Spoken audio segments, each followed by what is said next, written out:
चलिए शुरुआत करते हैं सबसे पहले एशियन मार्केट से। और गिफ्ट निफ्टी इस वक्त अच्छी मजबूती के साथ कारोबार कर रहा है, करीब 45 अंक ऊपर है इस वक्त गिफ्ट निफ्टी इंडेक्स। और बाकी इंडाइसेस भी देखेंगे अगर एशियन मार्केट्स के, तो वो हल्की मजबूती के साथ ही कारोबार कर रहे हैं। जापान के बाजार को छोड़ दे जो कि करीब 270 अंक अभी फिलहाल नीचे दिखाई दे रहा है, बाकी सभी इंडाइसेस हरे निशान में ही ट्रेड कर रहे हैं। हांगकांग के बाजार देखिए करीब 1.5% ऊपर है। कोरिया के बाजार भी हरे निशान में कारोबार कर रहे हैं। चीन के बाजार भी करीब 12 अंक ऊपर इस वक्त ट्रेड कर रहे हैं। यहाँ पर चीन से महंगाई के भी कुछ आंकड़े आए हैं और वहाँ पर कोई बदलाव नहीं हुआ है, जिसके चलते ये सुबह सुबह पहला डेटा आया था। और उसके बाद हम देख रहे हैं एशियन मार्केट में इस वक्त अच्छी मजबूती दिखाई दे रही है।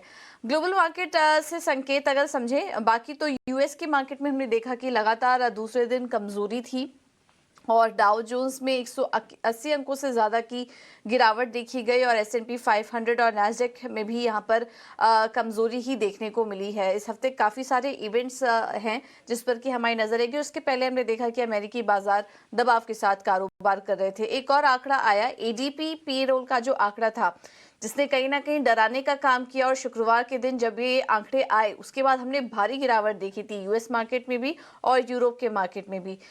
लेकिन अब जो अन्य यहाँ पर एम्प्लॉयमेंट डेटा आ रहे हैं दूसरी एजेंसी से, वहाँ से थोड़ा बहुत रिलीफ, ज़्यादा तो नहीं लेकिन थोड़ा बहुत रिलीफ ज़रूर मिला है, जिसका कि असर हमने बॉन्ड मार्केट और कमोडिटी मार्केट पे देखा। वो आंकड़े हम आपको आज आगे बताएंगे। लेकिन ओवरऑल बाजार में कमजोरी, क्योंकि अहम इवेंट्स आ रहे हैं जिस पर कि हमारी नज़र रहेगी। नॉन फार्म पेरोल जो डेटा है उसमें 2.09 लाख की बढ़त हुई। अनुमान था 2.4 लाख की बढ़त का, तो अनुमान से कम यहाँ पर बढ़त देखने को मिली। और बेरोजगारी दर अगर ओवरऑल देखेंगे तो वहां पर भी 0.1% की गिरावट देखने को मिली।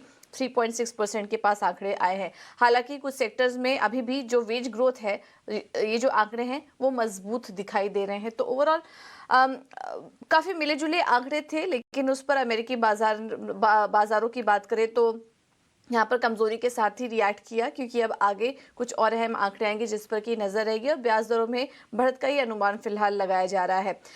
बुधवार को CPI और गुरुवार को होलसेल प्राइस इंडेक्स के काफी सारे आंकड़े आएंगे। महंगाई के कुछ अहम आंकड़े होंगे जिसको कि फेड काफी क्लोजली वॉच करेगा 26 जुलाई की फेड बैठक के पहले। तो इसको देखना होगा, काफी इंपॉर्टेंट होगा ये आंकड़ा। और इसके अलावा इस हफ्ते बड़े फाइनेंशियल कंपनियों के भी नतीजे आ रहे हैं। Black rock, JP Morgan, Wells Fargo और सिटी जैसी कंपनियां अपने नतीजे घोषित करेंगी, इस पर भी नजर रहेगी। यूरोप के बाजारों ने मिला जुला ही कारोबार देखा। और जैसा कि हमने आपको बताया कि जो US के जॉब डेटा आए वो हल्का अनुमान से कमजोर थे, इस वजह से हमने बॉन्ड मार्केट और कमोडिटी मार्केट में ज्यादा कुछ रिएक्शन नहीं देखा। बॉन्ड यील्ड्स 4% पर स्थिर हो गए। 2 साल के जो ट्रेजरी यील्ड थे जिसमें कि भारी बढ़त हमने देखी थी वो कहीं ना कहीं स्थिर हुए और डॉलर इंडेक्स में हल्की वीकनेस आई। और इन दोनों का इम्पैक्ट हमने देखा कि सोने पे पड़ा। और सोने में जो भारी गिरावट आई थी निश्चित स्तरों से एक सपोर्ट मिला और $1930 के पार ये आंकड़ा आया। तो US जॉब डेटा जो आंकड़ा है उस पर बॉन्ड मार्केट और कमोडिटी मार्केट का रिएक्शन कहीं ना कहीं देखने को मिला। कच्चे तेल की बात करेंगे तो जो गिरावट आई थी, अब कहीं ना कहीं सप्लाई से जुड़ी दिक्कतें दिखाई दे रही हैं और इससे कच्चे तेल में हमने बड़ी बढ़त देखी। 3% की बढ़त वहां पर देखी। 76 के आसपास कारोबार कर रहा था शुक्रवार के वक्त और अब $78 के पास पहुंच चुका है कच्चा तेल। 9 हफ्ते के ऊपरी स्तर पर कारोबार कर रहा है। तो कच्चे तेल की चाल पर भी आगे नजर रहेगी। कुल मिला के बात करें तो आज सोमवार के लिए भारतीय बाजारों के लिए काफी मिले जुले संकेत देखने को मिल रहे हैं। आगे हम समझेंगे कि भारतीय बाजारों में क्या करें, लेकिन सबसे पहले FIs और DI समझ लेते हैं। उसके बाद अंश भी हमारे साथ जुड़ेंगे जो कि FNO डेटा हमें समझाएंगे।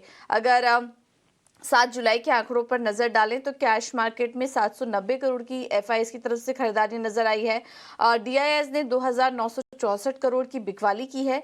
इंडेक्स फ्यूचर की बात करें तो 975 करोड़ की बिकवाली का आंकड़ा। इंडेक्स ऑप्शन में 32,490 करोड़ की यहाँ पर खरीदारी का आंकड़ा नजर आ रहा है FIs की तरफ से। और शुक्रवार के दिन हमने देखा कि भारतीय बाजारों में यहाँ पर कमजोरी के साथ भी हल्का कारोबार होते हुए दिखाई दिया।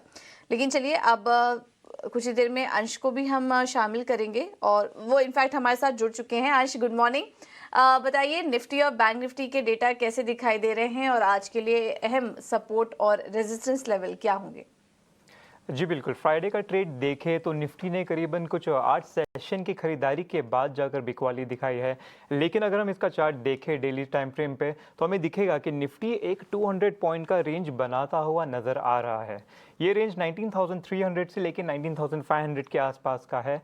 हालांकि रेंज 19,200 से होना चाहिए क्योंकि वहाँ पे बहुत अहम सपोर्ट है, जिसके चलते उसको ही हमने अपना पहला सपोर्ट लगाया है। 19,220 200 का पहला सपोर्ट रहेगा निफ्टी में, और वहाँ से नीचे खिसका तो 19,140 का दूसरा सपोर्ट दिख सकता है।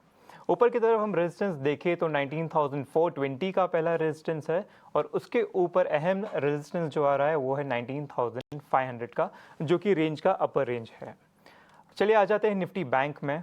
अगर निफ्टी बैंक को देखें तो इसमें भी एक 5 सेशन का कंसोलिडेशन बनता हुआ नज़र आ रहा है, और ये रेंज है कुछ 44,800 से लेके 45,400 तक का। यहाँ पर हम सपोर्ट देखेंगे तो पहला सपोर्ट आ रहा है 44,750 का, जो कि रेंज का लोअर रेंज के पास का लेवल है। वहाँ से नीचे खिसका तो 44,450 का दूसरा अहम सपोर्ट है, जो बहुत पहले का जो एक कंसोलिडेशन बना हुआ था कुछ 20 सेशंस का, उसका रेजिस्टेंस है। तो वहाँ पे एक अच्छा रीटेस्ट देखने मिल सकता है अगर वहाँ तक गिरा तो।